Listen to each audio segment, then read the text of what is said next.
Les forges de Pyrène à Montgaillard, toujours en Ariège. Depuis 15 ans, ce site fait revivre 120 métiers d'antan, coutelier, orpailleur ou sabotier. Un témoignage du passé que nous font découvrir Vanessa Hirson et Pascal Dussol. Et vous allez voir qu'il y a 2 coups de peigne de cheveux. Le fabricant de peigne en corne de bovin, le coutelier et son savoir-faire qui survit depuis 3 générations, le sabotier et sa hache, et surtout cette forge à martinet qui a réellement existé jusqu'en 1986. La puissance de l'eau activait un marteau de 5 à 6 kg. L'objet à forger était donc travaillé plus rapidement. La production pouvait tourner à plein régime.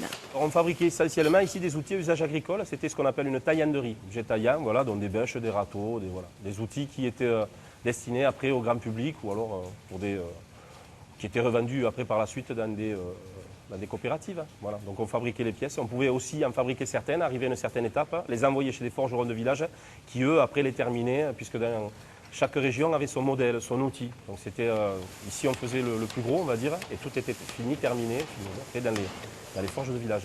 Près de 6500 outils sont mis à l'honneur sur ce site, à travers un musée, mais aussi des ateliers vivants.